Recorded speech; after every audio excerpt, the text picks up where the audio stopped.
What if I told you that Lewis Hamilton has put in check the entire Ferrari 2025 project with a single statement? What hidden failures have revealed after the GP of Great Britain that could force the Scuderia to completely redesign her car by 2026?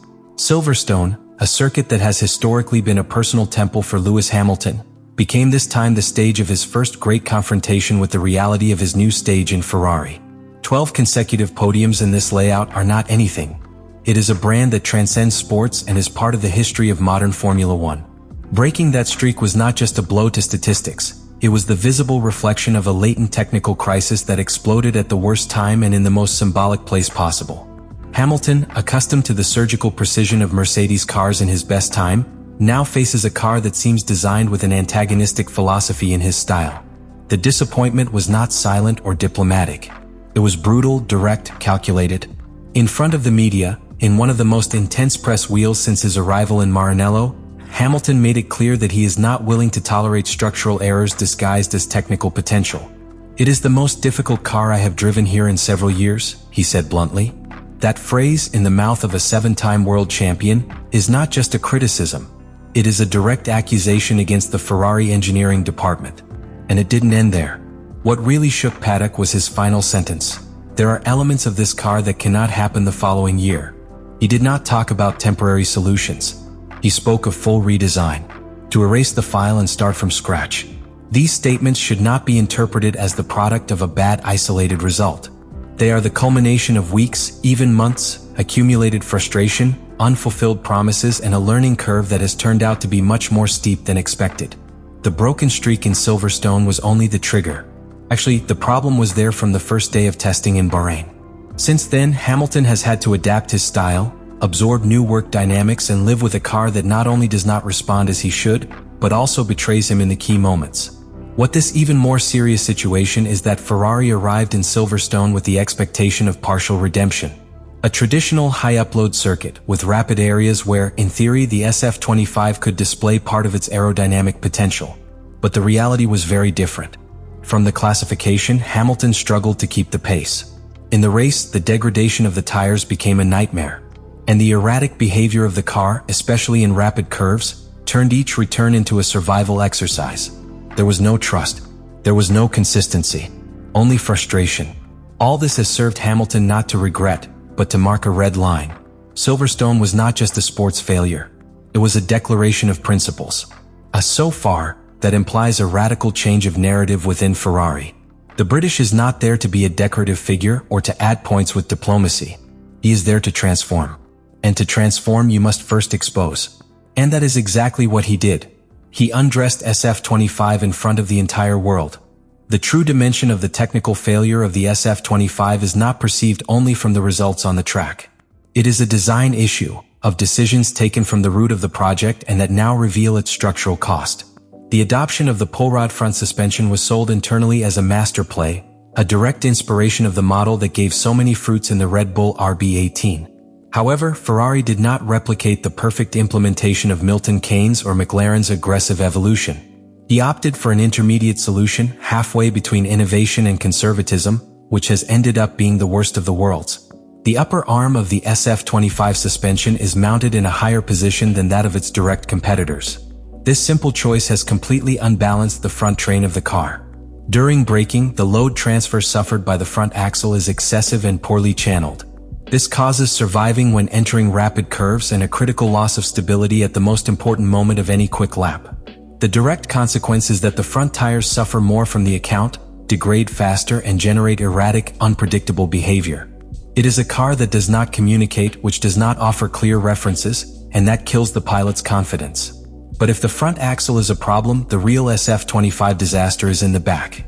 The rear car suspension, designed to work in tune with the new aerodynamic philosophy, does not have the necessary rigidity to support operational loads when the car enters its ideal performance window. That is, the Ferrari falls when it is most demanded. Under race conditions with the tank full and aerodynamic load to the maximum, the car loses stability, especially in high-speed curves. This not only generates loss of time by return, but compromises the structural integrity of the flat background, generating premature wear and loss of general efficiency. To this disaster is added a third ingredient that makes the SF-25 a broken project. the disconnection between the simulator and the track. Ferrari invested in one of the most advanced simulators of the paddock, and yet the correlation between virtual data and the real behavior of the car remains erratic.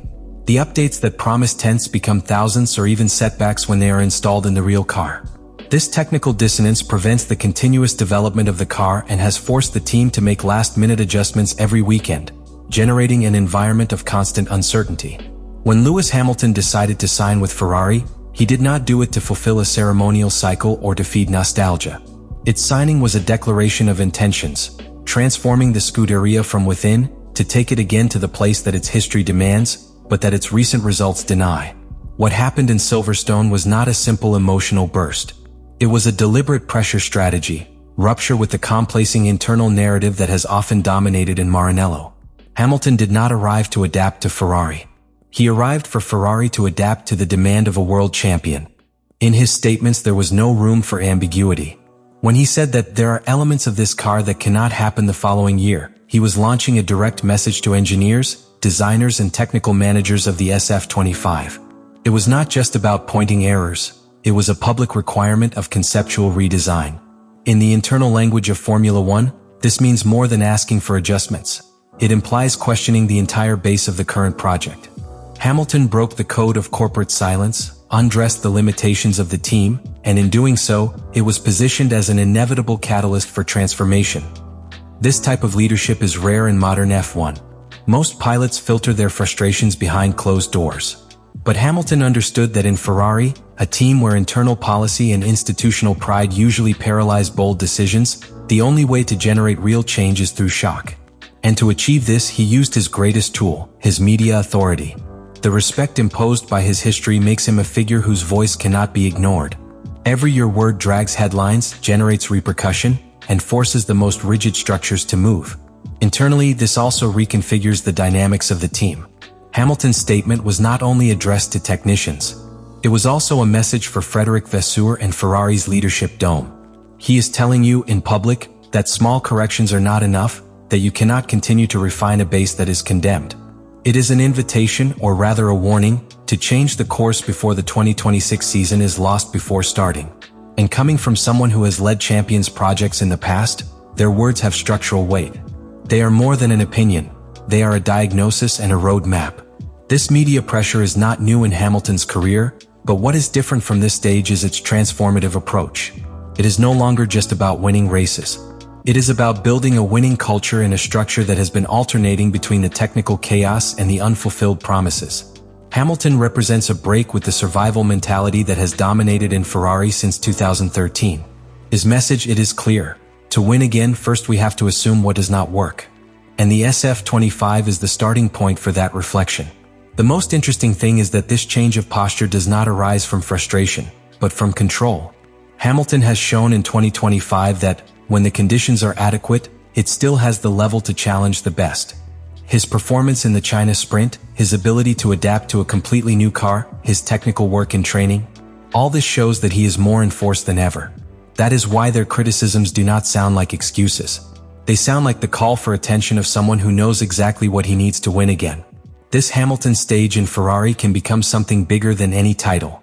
It may be the rebirth of a team philosophy based on the demand, transparency, and nonconformity. Because if something has become clear in Silverstone, it is that Hamilton will not accept another, almost, season. He is willing to set fire to Ferrari's comfortable narrative to build a new one from the ashes.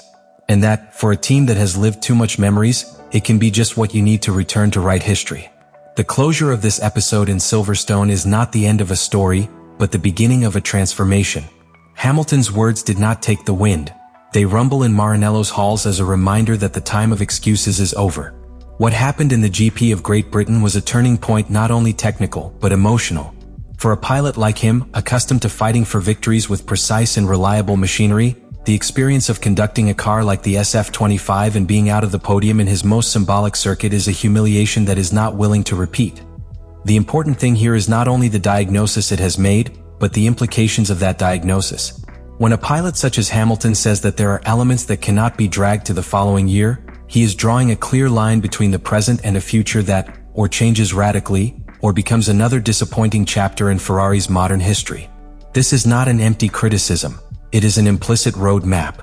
If the team decides to ignore this attention call, not only runs the risk of losing the opportunity that represents Hamilton in its template, but also exposes to repeat the frustration cycles that have characterized their last decade. The question that opens now is Ferrari capable of answering this challenge with the humility and audacity that are required? Can you get rid of your technical pride to redesign from scratch what does not work?